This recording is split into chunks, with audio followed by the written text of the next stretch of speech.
दोस्तों नमस्कार। George source एक ऐसा मुद्दा जो कि संसद में उठता हुआ दिखाई दे रहा है और अडानी के मुद्दे को दबाने के लिए इस मुद्दे को इतना ज्यादा हाइक दिया जा रहा है कि अडानी का मुद्दा इसके सामने कहीं पर भी दिखे न।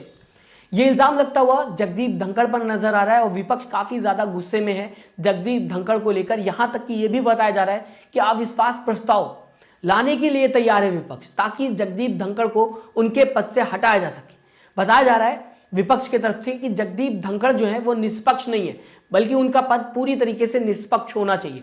वो एक पार्टी का, एक दल का सपोर्ट करते हुए, एक गठबंधन का सपोर्ट करते हुए दिखाई दे रहे हैं।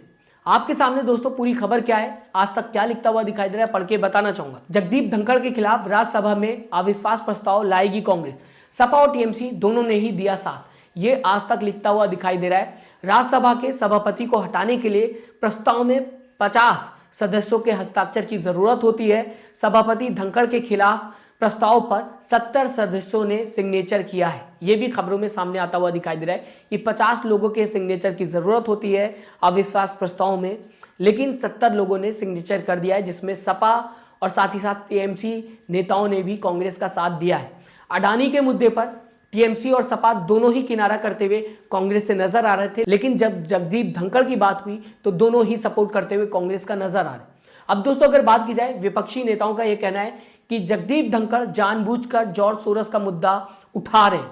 वो लोगों को पॉइंट आउट कर रहे हैं, वो लोगों को अलाउ कर रहे हैं, ताकि एनडीए गठबंधन के नेता संसद के अंदर जॉर्ज सोरस के मुद्दे पर चर्चा कर सके। और यह मुद्दा इसलिए उठाया जा रहा है ताकि अडानी के मुद्दे पर चर्चा ना हो सके।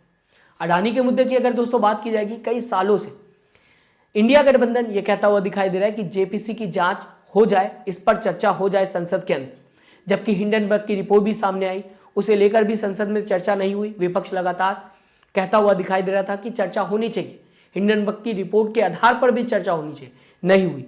इसके साथ ही साथ यूएस की कोर्ट में भी अडानी का मुद्दा उठता हुआ दिखाई दिया। पिछले कई दिनों से विपक्ष इस मुद्दे को लेकर भी संसद में चर्चा की मांग कर रहा है, लेकिन नहीं हो रहा। अब अचानक से जॉर्ज सोरस का मुद्दा उठ गया और जॉर्ज सोरस को राहुल गांधी से, कांग्रेस से कनेक्ट करने की कोशिश की जा रही है।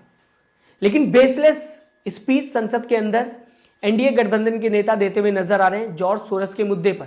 मैं आपके सामने ये रखूंगा वीडियो और बताऊंगा आपको कि क्यों बेसलेस है इनका बयान, जो कि संसद के अंदर से सामने आता हुआ दिखाई दिया।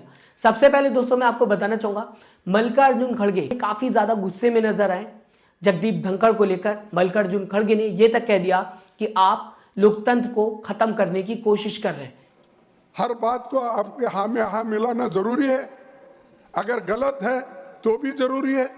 यहाँ के लोग इस मंसूबे से आए हैं, मैं माफी चाहता हूं उनसे और आपसे भी, कि हाउस को नहीं चलाना ये अगर तय करके आए हैं तो ये democracy, you are killing the democracy, you are killing the democracy. अब दोस्तों मैं आपके सामने जेडीयू सांसद का बयान रखना चाहूंगा, जिन्हें जगदीप धनखड़ ने अलाउ किया कि ये संसद के अंदर जॉर्ज सोरस पर चर्चा कर सके।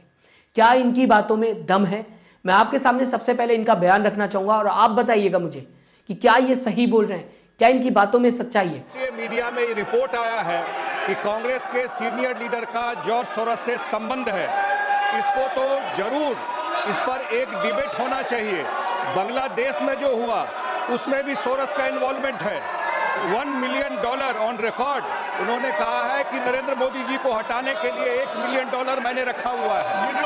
और ऐसे लोगों का अगर संपर्क, सबसे पहले तो दोस्तों मैं आपको बताना चाहूंगा, जगदीप धनखड़ ने इन्हें अलाउ किया ताकि ये संसद के अंदर जॉर्ज सोरस के मुद्दे पर बोल सके, कांग्रेस से कनेक्ट कर सके, राहुल गांधी से कनेक्ट कर सके। अब इन्होंने 2 पॉइंट उठाए। एक पॉइंट तो ये था कि जो भी बांग्लादेश में हो रहा है उसके पीछे जॉर्ज सोरस का हाथ। सबसे पहली बात ये, प्रधानमंत्री नरेंद्र मोदी बांग्लादेश में जो भी हिंसा हो रही है उसे लेकर बोलना नहीं चाहते।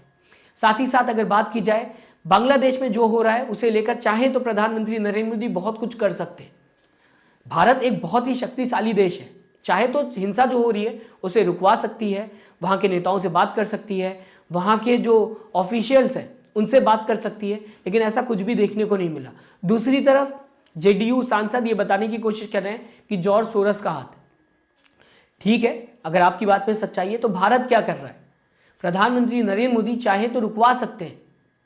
जब आप लोग ही बताने की कोशिश करते हैं वॉर रुकवा दी पापा, रसिया और यूक्रेन वॉर प्रधानमंत्री नरेंद्र मोदी ने रुकवा दी, तो क्या बांग्लादेश जो कि हमारे बगल में है और बहुत बड़ा देश नहीं है, भारत के सहारे ही चलता है, उसकी वॉर नहीं रुकवा सकते? जबकि इजराइल और फिलिस्तीन की वॉर प्रधानमंत्री रुकवा सकते हैं। प्रधानमंत्री ने खुद बताने की कोशिश की कि रमजान के महीने में मेरे कहने पर उन्होंने कुछ दिन तक वॉर रोक दी थी। तो क्या बांग्लादेश में जो हो रहा है उसे प्रधानमंत्री रुकवा नहीं सकते? $1 मिलियन ऑन रिकॉर्ड उन्होंने कहा है कि नरेंद्र मोदी जी को हटाने के लिए $1 मिलियन मैंने रखा हुआ है। अब दोस्तों मैं आपके सामने दूसरा पॉइंट रखना चाहूंगा जो कि जेडीयू सांसद बताने की कोशिश कर रहे थे अपनी स्पीच में। इन्होंने बताने की कोशिश की कि प्रधानमंत्री नरेंद्र मोदी को हटाने के लिए $1 मिलियन खर्चा करने की बात जॉर्ज सोरस कर रहा है। $1 मिलियन सुनने में तो बहुत बड़ा अमाउंट लगता है क्योंकि अंग्रेजी में बोला गया है, लेकिन हिंदी में अगर बात की जाए 8.5 करोड़ रुपए से भी कम है $1 मिलियन। जिस देश के अंदर एक स्टेट में हजारों करोड़ रुपए खर्चा हो जाते हैं चुनाव में, उस देश के सीएम को बनाने के लिए हजारों करोड़ रुपए मतलब पानी के तरीके से पैसे बहाए जाते हैं, उस देश के प्रधानमंत्री को हटाने के लिए जॉर्ज सोरस मात्र 8.5 करोड़ रुपए खर्चा करने की बात कह रहा है। जैसा कि ये कह रहे हैं 8.5 करोड़ रुपए खर्चा करने के बाद क्या प्रधानमंत्री नरेंद्र मोदी को हटाया जा सकता है या फिर उनके सामने किसी कैंडिडेट को खड़ा किया जा सकता है 8.5 करोड़ रुपए खर्चा करके? एक स्टेट में इससे ज्यादा पैसा खर्चा किए जाते हैं। और दोस्तों मैं आपको बताना चाहूंगा प्रधानमंत्री नरेंद्र मोदी ज्यादातर स्टेट्स में देखने को मिला है जब चुनाव होता है तो हजारों करोड़ रुपए अनाउंस करते हुए दिखाई देते हैं उस स्टेट के लिए, और उसी देश के प्रधानमंत्री को 8.5 करोड़ रुपए खर्चा करके हटाने की बात जॉर्ज सोरस कर रहा है। ये बताने की कोशिश जेडीयू नेता कर रहे हैं। इस बात में कितनी सच्चाई है? आप पूरी खबर को किस तरीके से देखते हैं? क्या आपके हिसाब से जॉर्ज सोरस का मुद्दा सिर्फ इसलिए उठाया गया ताकि अडानी का मुद्दा दब सके? मैं चाहूंगा अपनी राय जरूर दीजिएगा कमेंट बॉक्स में। साथ ही साथ चैनल को सब्सक्राइब और वीडियो को लाइक करना मत भूलिएगा। दोस्तों अपना ख्याल रखिएगा। नमस्कार।